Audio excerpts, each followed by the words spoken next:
आणि एषुरासुरमनुसिन्धवन्दिदं घोदघायिकममलं प्रणमामि वर्धमानं तित्थं धम्मस्य कर्तारं शेषे पुनतीर्थयरे ससौवसिद्धे विशुद्धसद्भावे समन्नेयनाणदंसन चरित तव वीर्यायारे ते ते सव्वे समगं पत्तेगमेव पत्तेगं वन्दामि यवर्तन्ते अर्हन्ते मानुषे खेत्ते किच्चारहन्ताणं सिद्धाणं दहनमो गणहराणम् अज्झावयवगानं साहुनं चेदि सव्वेसिं तेसिं विशुद्धदंसन नाणपहाणः समं समासेच्य उवसंपयामि सम्मं जत्तो निर्वाण संपत्ती। स्वाध्याय कक्ष संपेपर्यंत आपण सर्वांना चतुर्विध आहाराचा त्याग असणार आहे। अंतिम शास्त्र नायक 1008 भगवान महावीर स्वामी की जय। द्वादशांग श्रुत देवी की जय। प्रवचन सार ग्रंथ आपण बघतो आहे आणि गाथा क्रमांक 192 आपली सुरू आहे की आत्मा हा ध्रुव आहे आणि त्यामुळे तोच प्राप्तव्य आहे। कारण अध्रुव वस्तूचं आपण ध्यान केलं तर आम्हाला अध्रुव काही उपलब्ध होऊ शकत नाही, कारण अध्रुवाचं ध्यान करता करता अध्रुव वस्तू नष्ट होऊन जाते। म्हणून आम्हाला तर ध्रुवाचं ध्यान करणं कधीही योग्य असणार आहे, कारण अध्रुव्य हे न टिकणारं असल्यामुळे ध्यानाची पर्याय संपण्याच्या आधीच त्याचं अस्तित्व संपून जातं आणि म्हणून ध्रुव वस्तूच आम्हाला म्हणजे शुद्ध आत्माच आम्हाला ध्यान करण्यायोग्य आहे किंवा प्राप्तव्य आहे, हे आपण गाथेमध्ये बघितलेलं होतं। देहादी परपदार्थ हे सगळं अध्रुव आहे। आमचे शुभाशुभ परिणाम हे देखील अध्रुव आहे आणि याला देखील आम्हाला प्राप्त करायचं नाही। आपण बघितलेलं होतं की आत्मा हा सर्व परद्रव्यांपासून भिन्न आहे आणि आपल्या स्वधर्माशी अभिन्न अर्थात तन्मय आहे आणि हेच त्याचं एकत्व आहे आणि हीच आत्म्याची शुद्धता आहे। आत्मा स्वयं ज्ञानमय असल्यामुळे हा अखंड ज्ञानमय आत्माच तन्मय सर्व परद्रव्यांपासून भिन्न आहे आणि आपल्या निज स्वभावापाशी तन्मय असल्याने हा आत्माच आम्हाला एकत्व रूप आहे। ही गोष्ट आपण बघितली होती। म्हणजे आत्म्याची एकता 5 कारणांमुळे आहे। आत्मा ज्ञान स्वभावी आहे। राग आणि परकर्तृत्व हा त्याचा स्वभाव किंवा स्वरूप नाही आणि म्हणून तो एक रूप आहे। दुसरा हा दर्शन स्वभावी आहे म्हणून एक रूप आहे। पहिल्यांदा सांगितलं ज्ञान स्वभावी आहे म्हणून एक रूप आहे, दुसऱ्या याच्यामध्ये सांगतात दर्शन स्वभावी आहे म्हणून एक रूप आहे। तिसऱ्या भूमिकेत सांगतात की इंद्रियांचं अवलंबन न घेता जाणणं याचा स्वभाव आहे। भलाई संसार अवस्थेत याला ज्ञानासाठी इंद्रियांवर अवलंबून राहावं लागतं, पण हे त्याचं ज्ञान क्षयोपक्षमिक आहे, आत्म्याचं ते स्वरूप नाही, म्हणून इंद्रियांचं अवलंबन न घेता जाणणं हे याचं स्वरूप आहे। त्यामुळे तो अतींद्रिय महापदार्थ आहे आणि असा हा एक रूप आहे। चौथ्या भूमिकेत सांगितलं की बाकी पदार्थ म्हणजेच धन, देह, पुत्र, मित्र, कलत्र हे सगळे आणि जीवाचे शुभाशुभ रूप भाव हे चल आहे।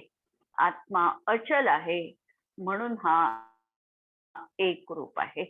आणि 5वं सांगितलं की इंद्रियांचं अवलंबन घेऊन याला ज्ञान करावं लागत नाही किंवा जगात ज्ञेय आहे म्हणून याला ज्ञान होतं असंही नाही, याचा स्वभाव जाणण्याचा आहे आणि म्हणून हा जाणतो आहे, परावर याचं ज्ञान अवलंबून नाही, याला कुठल्याही पर आधाराची गरज नाही, म्हणून हा आत्मा निरावलंबी असल्यामुळे एकरूप आहे.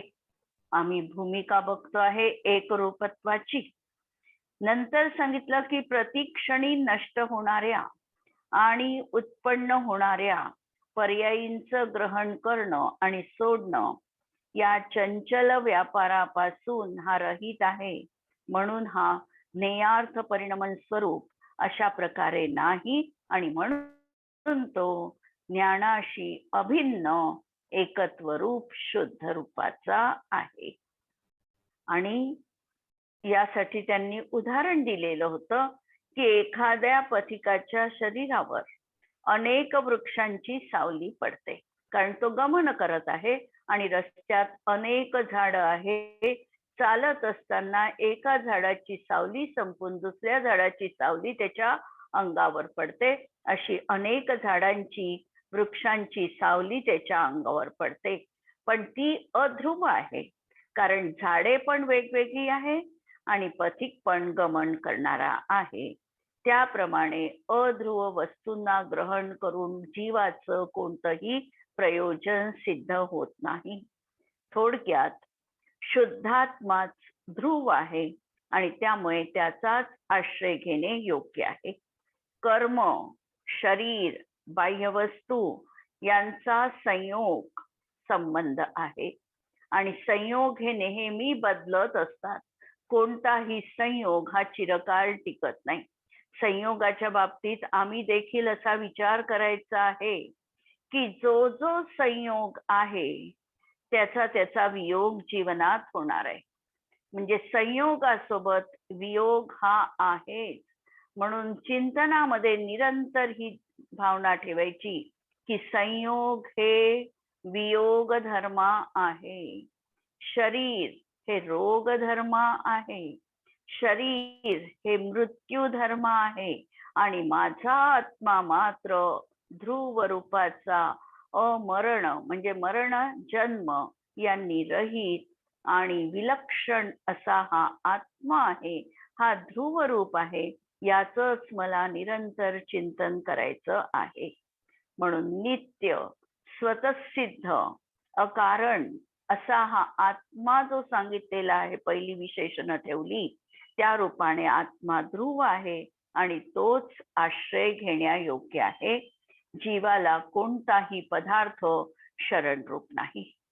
या गाथेमध्ये आत्मेची 7 विशेषणं कुंद कुंद भगवंतांनी सांगितलेली होती. ज्ञानात्मक, दर्शनात्मक, अतींद्रिय, महापदार्थ, अचल आणि अलालंब, ध्रुव आणि शुद्ध ही 7 विशेषणं कुंद कुंद भगवंतांनी दिली. आणि अमृतचंद्र आचार्यांनी यामधली 5 विशेषणं घेतली पहिल्यांदा, की आत्मा ज्ञानात्मक आहे, दर्शन रूप आहे, अतींद्रिय, महापदार्थ आहे, अचल आहे आणि निरावलंब आहे. आणि या 5 विशेषणांमुळे आत्मा ध्रुव आहे आणि शुद्ध आहे. अशा तऱ्हेने या गाथेचं स्पष्टीकरण 2 मध्ये किंचित आम्हाला हा फरक दिसला, की कुंदकुंदांनी 7 विशेषणांनी आत्मा सांगितला आणि यांनी 5 विशेषणांनी आत्म्याचं एकत्व दाखविलं. आणि हे एकत्व असल्यामुळेच आत्मा ध्रुव आहे आणि शुद्ध आहे ही सिद्धी केली. सत कसं असतं किंवा आत्मा कसा आहे, तर अहेतुक आहे, स्वतःसिद्ध आहे, अनादि अनंत आहे आणि म्हणूनच हा आत्माच तेवढा ध्रुव आहे. आम्हाला आराधना करण्यायोग्य आहे, उपासना करण्यायोग्य आहे. याबाबत वृंदावन कवी लिहितात, ज्ञान रूप दर्शनमयी अतींद्रिय ध्रुवधार महाअर्थ, महाअर्थ याचा अर्थ महापदार्थ, पुनी अचलवर अनालंब अविकार, 7 विशेषण सहित इमी लखो आत्मराम, ताही शुद्ध स्वरूप में हम कीनो विश्राम. आम्हाला या शुद्ध स्वरूपामध्ये निरंतर विश्राम करायचं आहे. आमचं हे निज घर आहे आणि या निज घरामध्ये आम्ही निशंकरीते वावरू शकतो. परघरामध्ये जात असताना आम्हाला कोणत्याही प्रकारची उजागरी राहत नाही. परघरी गेल्यानंतर आम्हाला कोणतंही स्वातंत्र्यावर आमचा कुठे ना कुठं अडथळा येतो. पण आम्ही आमच्या घरामध्ये मात्र ज्याप्रमाणे निशंक अंतःकरणाने वावरत असतो, अशा या 7 विशेषणांनी आत्मा दाखवून आचार्यांना हे दाखवायचंय की हा तुझा असा निज स्वरूप असलेला आत्मा, हे तुझं निज घर आहे, हे तुझं शाश्वत वैभव आहे आणि या घरामध्ये तू स्वच्छंद रीतीने आता विहार करू शकतो, याच्यामध्ये तू विश्राम करू शकतो. इथे जर तू विश्राम केला तर कुणीही तुला हात धरून बाहेर काढणार नाही. तन धन सुख दुःख मित्र अरी म्हणजे शत्रू, अध्रुव भये जिन भूत, द्रव्य निजात मताही गहू जो उपयोग स्वरूप. आणि असा हा ध्रुव आत्मा आहे आणि हा उपयोगमय आहे आणि याच निरंतर ग्रहण करा, हा वृंदावन कवींचा संदेश आहे. आणि या गाथेचा प्रयोग आमच्या जीवनात करायचा आहे की शाश्वत सहज आनंदमय होण्यासाठी अध्रुव पदार्थांच्या वृत्तीपासून दूर हटून ध्रुव स्वभावाची आराधना करायची आहे. अध्रुव स्वयं नष्ट होणार आहे, म्हणजे धन धान्य किती काळ आमच्या जीवनात राहू शकतो याचा जर आम्ही विचार केला, आमचा जोपर्यंत साताचा उदय सुरू आहे तोपर्यंत ही सगळी अनुकूलता आम्हाला मिळणार आहे. आणि अनुकूलता याचा अर्थ आम्हाला पुण्याने प्राप्त होणारी ती सुविधा आहे आणि तो पुण्याचा भोग घेत असताना आम्ही पाप बंध करतो, ही वस्तुस्थिती आहे. म्हणजे पुण्याचा भोग घेतला, पुण्यामुळे मिळणाऱ्या वस्तूचा जर आम्ही त्याग करू तर त्यागामध्ये आम्हाला पुण्यबंध आहे. पण त्या पुण्याने प्राप्त होणाऱ्या वस्तूंचा आम्ही जितका उपयोग करू, उपभोग घेऊ, तितका आम्हाला पापबंध निश्चितपणे होणार आहे, ही वस्तुस्थिती आचार्यांनी दाखवली आहे. आणि म्हणून या भोगोपभोगामध्ये हे सगळं पौद्गलिक आहे, क्षणिक आहे, नष्ट होणार आहे. हातामध्ये आमचा एखादा अमृतमयी घास असेल, तोंडामध्ये जाण्यापर्यंतचाही वेळ कदाचित आम्हाला मिळेलच, याची जगामध्ये शाश्वती देता येत नाही. हातातला घासही हातात कदाचित राहू शकतो, कारण काळाचं कधीही आमंत्रण येऊ शकतं, कारण हे सर्व आमचं अध्रुव आहे. आणि म्हणून आम्हाला या वस्तूंना महत्व न देता आमचा जो ध्रुव स्वभावी आत्मा आहे त्याच्याकडे आम्हाला आमचा उपयोग केंद्रित करायचा आहे. निरंतर आमच्या मननामध्ये, चिंतनामध्ये हे राहिलं पाहिजे की मी एक ध्रुव स्वभावी आहे, उपयोगमय आहे, शुद्ध आहे, चिन्मात्र आहे, स्वतःसिद्ध आहे, अनादि अनंत आहे, सर्व परद्रव्यांपासून मी पृथक आहे. माझ्यामध्ये पर्याय भेद देखील मला गौण करायचे आहे. गुणभेदांच्या देखील मी अतीत असा एक अखंड आत्मद्रव्य आहे. ही जेव्हा आमची भूमिका स्पष्ट सामायिकाच्या काळामध्ये आणि चिंतनामध्ये निरंतर राहील, तरच आमच्या जीवनामध्ये या गाथेचा परिणाम, जो आम्हाला शुद्ध आत्म्याचं प्राप्तव्य, हे दिसू शकणार आहे. आता आपल्याला पुढच्या गाथेमध्ये बघायचं आहे. आता दुसऱ्या बाजूनी ही गाथा सांगितली की जर आम्हाला प्राप्त करायचं आहे तर आत्माच प्राप्त करणे योग्य आहे सांगितलं. या गाथेमध्ये सांगत आहे की अध्रुव बाकीच्या सगळ्या वस्तू अध्रुव आहे, त्यामुळे आत्म्या व्यतिरिक्त कोणतीही परवस्तू मला प्राप्त करण्यासाठी योग्य नाही.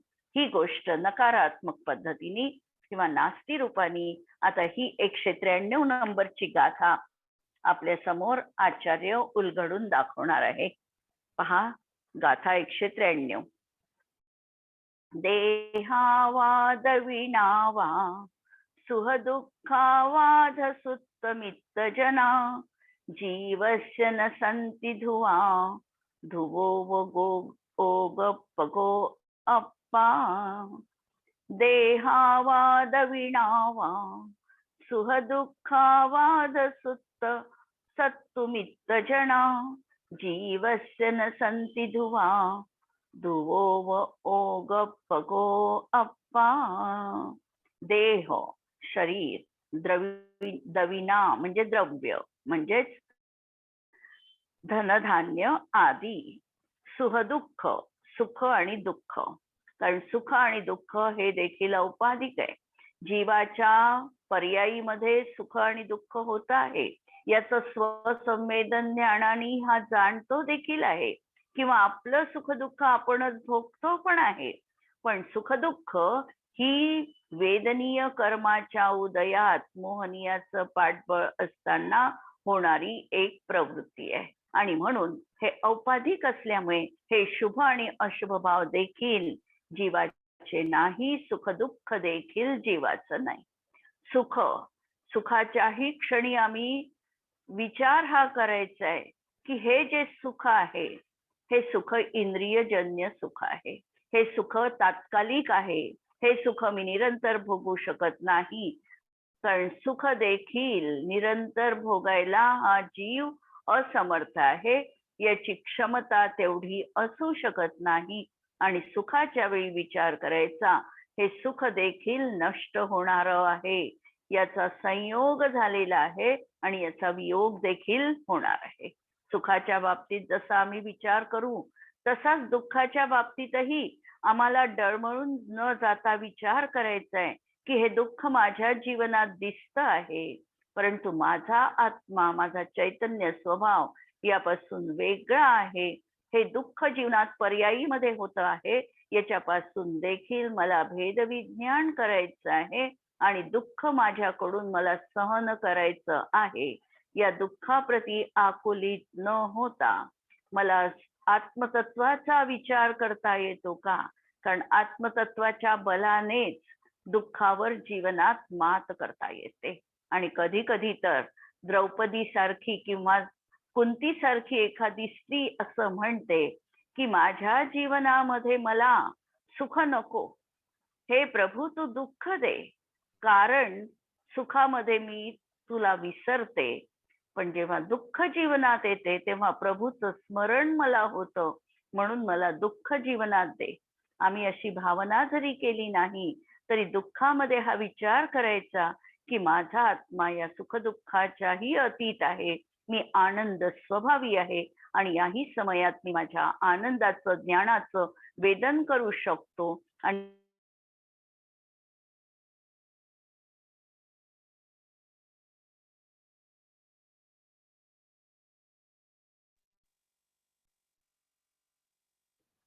म्हणून असा हा सुख शत्रू मित्र हे जीवाला ध्रुव नाही.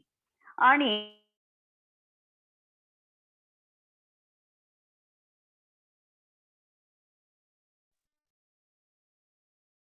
योग स्वरूप आत्माच तेवढा ध्रुव आहे. टीका पहा. निश्चयाने परद्रव्याशी अभिन्नत्व आणि परद्रव्य निमित्ताने उपरक्त होणाऱ्या स्वधर्मापासून भिन्नत्व, दोन गोष्टी लक्षात घ्या. या ठिकाणी परद्रव्याशी अभिन्नत्व याचा अर्थ परद्रव्य पहिल्यांदा कोणतं आहे तर देह धनधान्य हे सर्व परद्रव्य आहे, किंवा सुख दुःख शत्रू मित्र हे सगळं परद्रव्य आहे. आणि हे परद्रव्य त्याच्याशी ते अभिन्न आहे. म्हणजे धन असेल तर ते धनाशी अभिन्न आहे, म्हणून परद्रव्याशी अभिन्नत्व. म्हणजे आत्मा हा परद्रव्यमय नाही, आत्मा परद्रव्यापासून अत्यंत भिन्न आहे, कारण ते परद्रव्य त्याच्याशी ते अभिन्न आहे, म्हणून आत्म्यापासून ते सर्वथा भिन्न आहे, हा भाव. आणि दुसरं सांगितलं की परद्रव्य निमित्ताने, परद्रव्याच्या निमित्ताने जे काही स्वधर्मामध्ये भिन्नत्व त्यामुळे आत्म्यामध्ये जे परिणाम उत्पन्न होऊ लागले कर्मोपाधी निमित्ताने, त्या परिणामांपासून देखील आत्मा भिन्न आहे.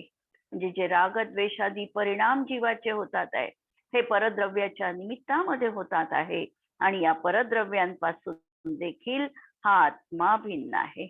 म्हणून आत्म्याच्या अशुद्ध तत्वाला कारणभूत असा कोणताही अन्य पदार्थ ध्रुव नाही. यामुळे जी आत्म्याला अशुद्धता येत होती, परद्रव्यांशी तो अभिन्नत्व मानत होता आणि रागद्वेषादी विकारांशी ते माझे आहे अशी याची भूमिका होती. यामुळे आत्म्याला अशुद्धता येत होती आणि म्हणून आत्मा अध्रुव म्हणजे आत्मा त्या ठिकाणी प्राप्तव्य होत नव्हता. आता ही अशुद्धता बाजूला झाली आणि अन्य कोणताही परपदार्थ ध्रुव नाही ही भावना निर्माण झाली. कारण तो असत आहे.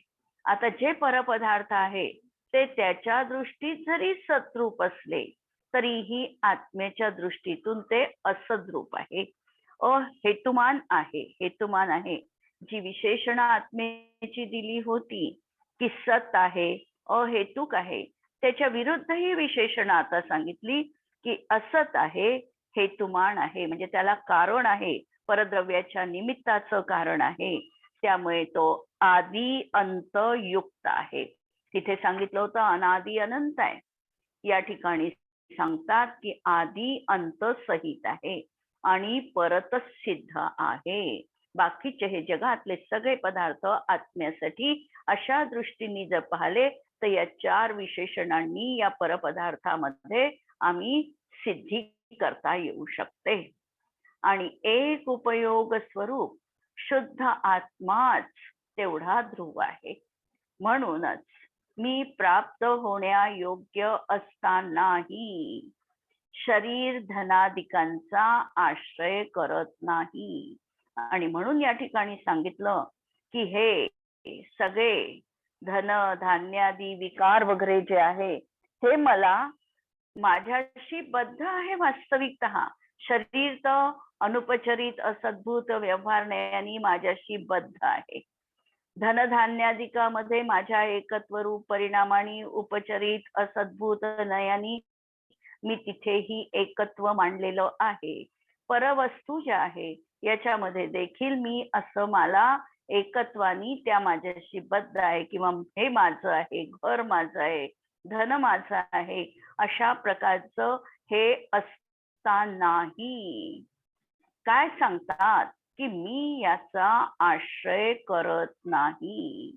मला ह्या गोष्टी उपासनीय नाही, आराधनीय नाही, याचा अवलंबन घेण्यायोग्य नाही, हे मला आश्रयभूत शरणभूत असं नाही. जगामध्ये आम्ही बाह्य वस्तूंना आमच्या जीवनात शरणभूत मानतो. आम्हाला जर संकट काळी आम्हाला असं वाटतंय की आमच्याजवळ धनधान्यादी असेल तर आमचं संकट त्या ठिकाणी नष्ट होऊ शकेल. परंतु इथे मात्र आचार्य सांगतात की हे परपदार्थ कोणत्याही तऱ्हेने तुला शरण जाण्या योग्य नाही. अशरण भावना आम्ही नित्य म्हणतो आणि अशरण भावनेमध्ये चिंतन करतो की व्यवहार नयानी आम्हाला पंचपरमेष्ठी शरण जाण्या योग्य आहे आणि निश्चय नयानी एक माझा आत्मा हा शरण जाण्या योग्य आहे. आणि आत्मेची आराधना केली, आत्मतत्वात तल्लीन झालो तर यदा कदाचित असाही परिणाम घडू शकतो की माझा त्या समयात असाताचा उदय येणार असेल तर तो सातामध्ये देखील संक्रमित होऊ शकतो. वस्तुस्थिती लक्षात घ्या. कशानी? तर आम्ही फक्त आत्मचिंतन केलं, आत्मतल्लीनता साधली, पंचपरमेष्ठीचं ध्यान केलं, खऱ्या देवगुरु शास्त्रांची नितांत भक्तीपूर्वक अभेद भक्तीपूर्वक आराधना केली आणि परिणाम हा दिसला की आमचा त्या समयात यदा कदाचित असाताचा अशुभ कर्माचा अस्थिर नामकर्माचा उदय येणार असेल तर तो देखील आमच्या जीवनामध्ये साता रूपाने परिवर्तित होऊ शकतो. मतितार्थ की आमचा एक आत्माच आम्हाला शरण जाण्यायोग्य आहे. म्हणून या बाह्य अध्रुव नश्वर वस्तूंना मी शरणभूत मानत नाही, त्याचा मी आश्रय आश्रय म्हणून स्वीकार करत नाही आणि म्हणून ध्रुव शुद्ध आत्म्याला मात्र मी आता प्राप्त करतो. आणि अशा तऱ्हेने परद्रव्य शरण राहिलं नाही, शरण जाण्यायोग्य एकच माझा आत्मा, अशा तऱ्हेने हा भाव या गाथेमध्ये व्यक्त केलेला आहे.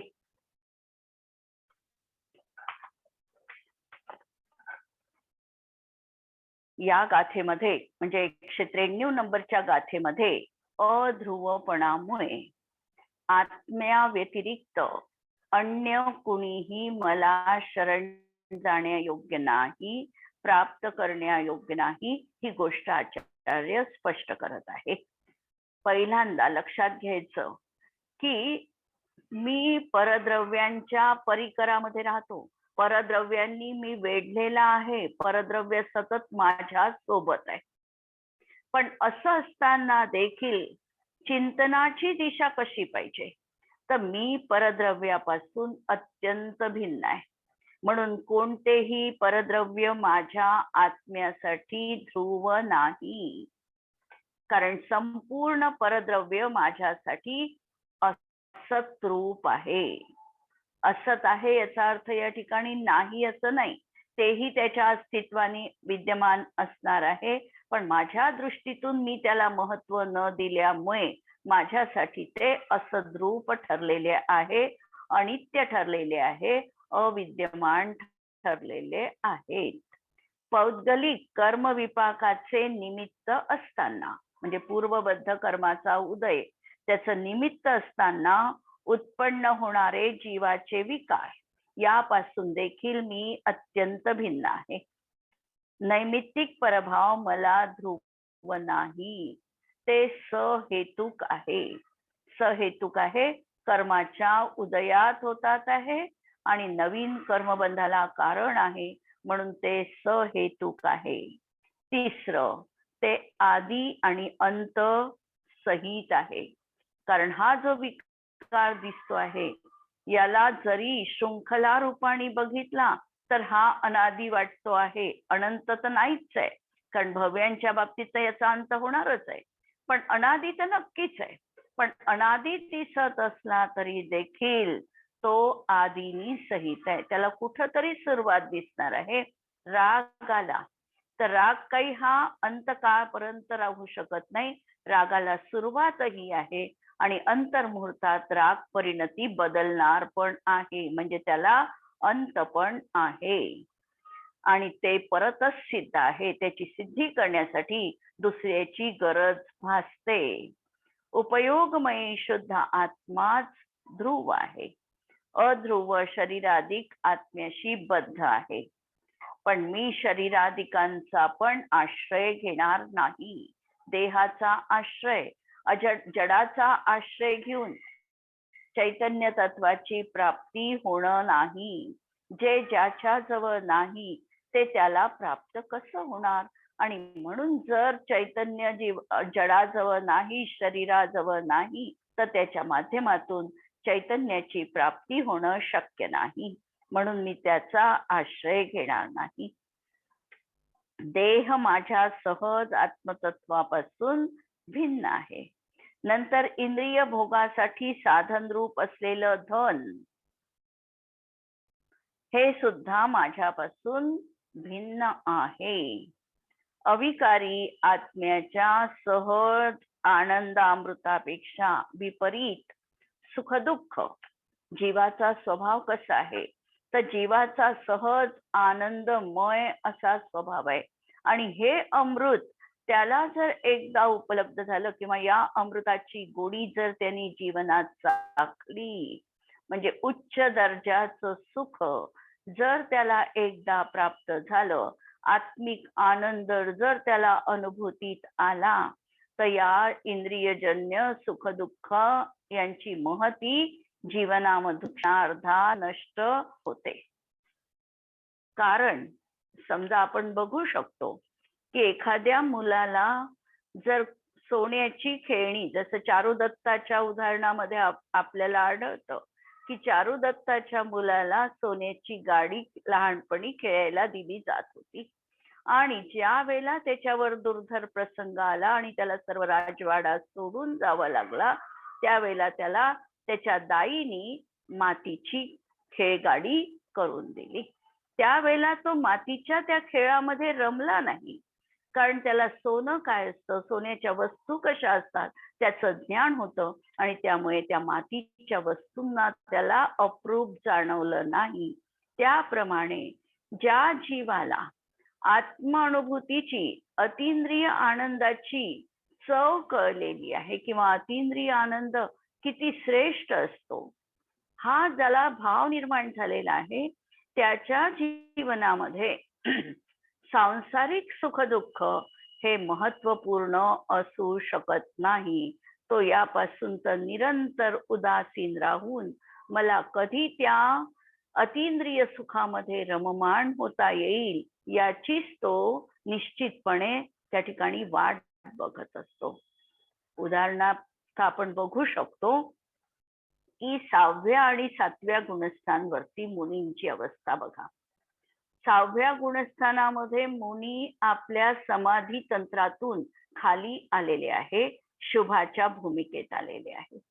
म्हणजे 6व्या गुणस्थानात त्यांचा प्रवृत्ती रूप रत्नत्रय धर्म असतो. म्हणजे त्यांची इर्या समितीचं पालन, किंवा व्यवहार गुप्तींचं पालन, किंवा उपदेश देणं, किंवा शास्त्र लेखन, किंवा मंदिरामध्ये दर्शन करणं, किंवा विहार करणं, अशा प्रकारचा भाव त्यांचा 6व्या गुणस्थानवरती मुनींचा असतो. म्हणजे ही शुभोपयोगाची प्रवृत्ती असते. पण त्यांनी आत्म्याची अतींद्रिय आनंदाची अनुभूती घेतल्यामुळे त्यांचा निरंतर पक्ष हा असतो की मला कधी त्या समाधीमध्ये लीन राहता येईल, कधी मी त्या आनंदामध्ये परत परत जाईल, असा त्यांचा सातत्याने भाव असतो. म्हणजे ते जरी प्रवृत्ती करतात तरी त्या प्रवृत्तीमध्ये ते रममाण होत नाही. त्यांना परत असं वाटत राहतं की 6व्या गुणस्थानात मी जे आलेलो आहे ही माझ्या जीवनातली मला निराकुल दशा नाही. मला 7व्या गुणस्थानाच्या भूमिकेत उपलब्ध साम्यम उपसंपयामी सम्मम जत्तो निव्वाण संपत्ती, असा प्रकारचा भाव त्यांच्या जीवनामध्ये त्यांना निरंतर असतो. आणि म्हणून ते त्या 7व्या गुणस्थानाच्या समाधीमध्ये लीन होण्यासाठी निरंतर तत्पर होतात. अशी ही भूमिका सुख आणि दुःखाच्या बाबतीत आम्हाला समजून घ्यायची आहे. ज्याला आत्मिक आनंदाचं वैभव उपलब्ध झालेलं आहे तो या सांसारिक सुखाला, त्याच्याजवळ नवनिधीचं साम्राज्य असेल असा भरत चक्रवर्ती सुद्धा या संपत्तीमध्ये रममाण झाला नाही. जेवायच्या बसण्याच्या म्हणजे जेवताना तो विचार हा करायचा, कोणता विचार, की एक घास तोंडात आहे आणि दुसरा घास हातात आहे, चावत नाही, अशा क्षणी त्याच्या मनामध्ये विचार यायचा की अरे हे सगळं मला सोडायचं आहे, माझा आत्मा तर अनशन स्वभावी आहे, मला कधी मुनिपद धारण करता येईल, कधी मी त्या ऊर्ध्वलोकामध्ये 7 राजू गमन करून सिद्ध श्रेणीमध्ये मी कधी विराजमान होईल, ही निरंतर प्रत्येक घासा गणित त्याची भावना असायची. आणि त्याचा परिपाक त्याच्या जीवनात हा दिसला की भरतानी दीक्षा घेतल्यानंतर अंतर्मुहूर्तामध्ये त्यांना केवल ज्ञानाची प्राप्ती झाली. तपश्चर्या करायचं त्यांना गरज जास्त राहिली नाही, कारण जीवनभर त्यांनी या पद्धतीने व्रतोपासना केलेली होती. आणि शुद्धामध्ये मला कधी जाता येईल हा भाव सातत्याने अंतरंगामध्ये जागृत होता, कारण या सांसारिक सुख दुःखांना त्यांनी कोणतंही महत्व जीवनात दिलं नाही. अशा तऱ्हेने या परिणामांपासून हा आत्मा भिन्न आहे. आणि शत्रू मित्र हे देखील माझ्या चिन्मात्र सहज तत्वांपासून भिन्न आहे. शत्रू मित्रत्वाची कल्पना आम्ही कुठं करतो? जो आमच्या अनुकूल वागतो त्याला आम्ही मित्र मानतो, आणि जो आमच्या प्रतिकूल बोलला तर त्याला आम्ही शत्रू समजतो. कदाचित एखादा सज्जन मित्र किंवा खरा मित्र आमची चूक दाखवत असेल तर वास्तविकतः आम्हाला ती चूक स्वीकार करून त्याला खऱ्या मित्राच्या रूपामध्ये आम्हाला स्वीकारायचंय. पण कधी कधी आम्ही चूक दाखवतो आमची, म्हणून त्याला आम्ही आमचा शत्रू समजून बसतो. तर शत्रू आणि मित्रत्वाची कल्पना ही देखील आमची मानसिक कल्पना आहे. वास्तविकतः प्रत्येक आत्म्यामध्ये आम्ही भगवंत आहे अशा तऱ्हेचं चिंतन करायचं आहे. आणि मग आम्हाला कुणीही शत्रू नाही किंवा मित्र देखील नाही, तर मी एक माझा चिन्मात्र शरणरूप आत्मा आहे हा भाव लक्षात घ्या. आणि प्रयोग या गाथेचा करायचा की समस्त परपदार्थ आणि परभाव हे अध्रुव आहे असं समजून ध्रुव चैतन्य तत्वाचीच निरंतर भावना माझ्या अंतरंगामध्ये चिरकाल बसो. जोपर्यंत मला निव्वाण संपत्ती प्राप्त होत नाही, जोपर्यंत मी ऊर्ध्वगमन स्वभावी अशा सिद्ध श्रेणीमध्ये विराजमान होत नाही, जोपर्यंत मला अरिहंत पदाची प्राप्ती होत नाही, तोपर्यंत हीच भावना निरंतर जीवनात आम्हाला ठेवायची आहे. आज आपण इथे थांबूया.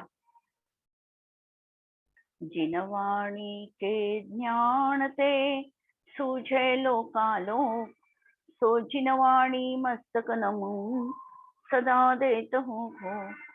नमो अरिहंताणम, नमो सिद्धाणम, नमो आयर्याणम, नमो वज्रायाणम, नमो लोये सव्वसाहुणम. सर्वांना जय जिनेंद्र.